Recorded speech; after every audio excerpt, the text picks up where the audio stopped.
안녕하세요. 책 읽어주는 로사입니다. 오늘은 수필 생명 읽어드리겠습니다. 생명. 학기 초에 고급 난화분을 칠판 옆 학급문고 위에 두었는데 한참 뒤에 보니 말라서 다 죽어가고 있었다. 학생들이 몇 차례 쓰러뜨린 터이라 손을 대어보니 쉽사리 뿌리채 뽑힌다. 게다가 갸름한 초록 잎사귀에는 분필가루와 먼지가 눌러붙어 있다.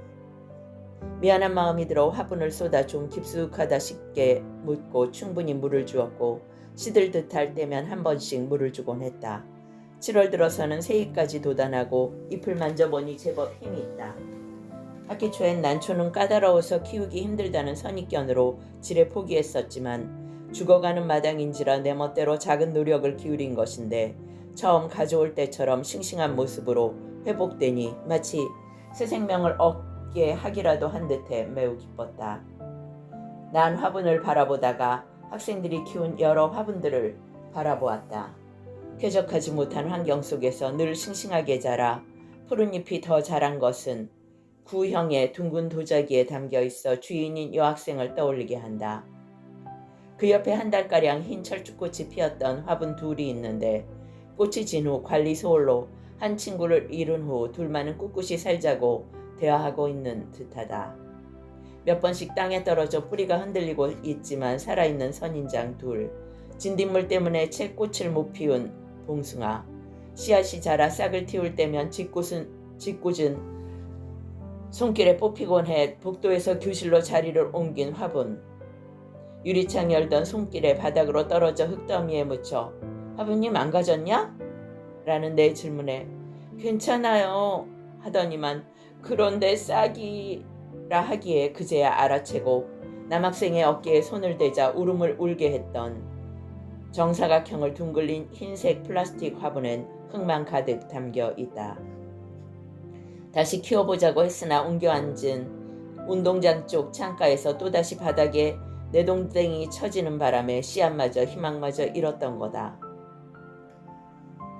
진딧물이 많아 몇 차례 약을 뿌려 키운 고추는 두툼한 열매를 열었다.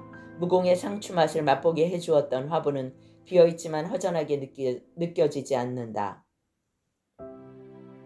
창가의 화분들을 하나하나 살펴보다가 창밖으로 시선을 돌렸다. 4층 교실인지라 관악산과 청계산 산자락이 창문 전체를 메우고 있다. 마치 실록 속에 앉아있는 듯한 착각에 마음까지 푸르러진다. 학기 초엔 잎도 줄기도 모두 말라 아무것도 없는 돌산 같던 산이었는데 푹신한 초록 융단을 여러 겹 두툼히 깔아놓은 듯 변할 줄은 실록이 온 산을 메우기 전까지는 전혀 알지 못했었다. 문득 여러 해 전 담임했던 여학생이 생각난다. 똑똑하고 제할 일도 잘 하였으나 늘 불만스러운 표정으로 똑바로 쳐다보는 것이 느껴졌었다. 봄의 가정방문 때 별 거리낌 없이 방으로 안내를 하기에 신발 벗고 문으로 들어가려니 어두운 방 안에 한 아이를 안고 있는 어머니의 모습이 보였다. 서너 살인 줄 알았는데 6학년 나이라는 것이다. 사지도 뒤틀려 악수도 제대로 할 수 없었다. 여학생은 그 아이를 안더니 마치 돌짜리 아기 다루듯 능숙하게 안고 들고 얼으면서 아이의 말을 내게 전해주어 나와 아이의 대화를 돕는다. 남에게 뒤지기 싫어하는 여학생이었으나 누나만을 찾는 남동생을 돌보는 일을 게을리할 수 없었던 거다.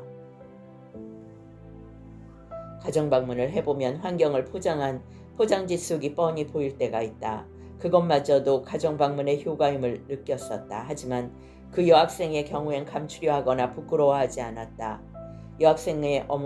여학생과 어머니는 그대로의 모습을 보여주었다. 그리고 말보다는 현실을 직접 보게 함으로써 한순간에 여학생을 이해하게 된 것도 당연했다. 한마디로 가능성이 없어 보이는 한 생명과 함께 살아가는 모습과 가족의 희생은 수용의 의미를 가르쳐주고 있었다. 쉬운 말로 차라리 죽는 게 낫다는 말을 우리는 얼마나 자주 하는가. 그러나 다시 생각해보면 인간이 생명의 주관자는 아니지 않는가? 그리고 생명이 있으면 희망이 있기에 생명 그 자체에 감사해야 하는 것이 아닐까? 7월인데도 장마는 계속되고 있다. 가끔 빠끔히 보이는 푸른 하늘은 더욱 아름답고 비온 뒤 관악산은 싱그러움으로 가득 찬다. 그 싱그러움이 차고 넘쳐 산책 나온 사람들의 가슴과 온몸에도 싱그러움을 담뿍 담아준다. 계곡의 물 흐르는 소리, 하얗게 부서지는 물살, 잎사귀에 남아있는 물방울들, 둥글게 퍼져나가는 안개, 촉촉한 흙과 바위들, 온몸을 파고드는 싱그러움, 푸르르 날아가는 작은 새, 아무리 바라보아도 지치지 않는 계곡 저편의 산자락, 각기 다른 모양의 잎새들, 깨끗하고 달콤하고 시원한 약수 한 모금, 물기를 머금고 피어난 노란 나리꽃, 보랏빛 도라지꽃, 이런 모든 것들이 연주하고 있는 것은 생명이다. 그래서 관악산 전체는 오케스트라가 되어 생명을 발산한다. 시선을 돌려 사람들의 발길에 닳고 다른 돌과 나무들을 바라본다. 굽은 몸으로 사람들의 손길에 등마저 닳고 닳아 껍질도 없이 미끈미끈해진 나무인들 한때 불평이 없었을 리 없다는 생각이 든다. 용문산의 1100년 된 은행나무처럼 크고 이름나고 보호받지는 못할지라도 사람들의 손길이 덜 닿는 곳에서 자라서 굳은 몸 지키며 맑고 깨끗하게 살고 싶지 않았을 리 없다. 내가 대학생일 때는 쓸모있는 나무인 것이 행복이라고 생각했다. 산길을 오르내릴 때 그 자리에 버티고 있어서 손잡이나 계단 역할을 해줌이 고마웠고 나무는 그런 삶을 보람으로 여길 거라고 생각했다. 하지만 오늘 다시 보니 안간힘을 쓰며 내린 뿌리가 땅 위로 드러난 것들이 많다. 사람들은 마치 뼈가 드러난 듯한 그 뿌리를 계단이라도 되는 듯 밟고 오르내린다.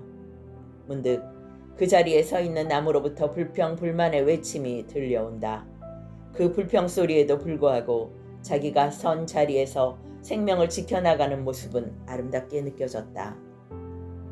만일 불평하던 나무들이 모두 생명을 포기해버려 나무가 하나도 없고 산새도 다람쥐도 개미도 없는 관악산에 돌만 있고 물만 흐르고 있다면 어떨까? 가늘고 긴 잎, 단풍잎, 삐죽삐죽 솔잎, 도토리 나뭇잎, 아카시아 잎, 밤 나뭇잎, 벚꽃잎, 복숭아 나뭇잎, 상수리 나뭇잎, 잎들이 각기 다른 모양으로 그러나 함께 살아가는 모습은 사람들의 삶도 그러해야 한다고 일깨워주는 것 같았다. 각자의 모습을 간직하되 서로 어울려 살라는 목소리에 귀 기울이며 생명 그 자체를 수용한다는 것의 소중함을 마음에 새긴다. 오늘은 수필 생명 읽어드렸습니다. 로사였습니다.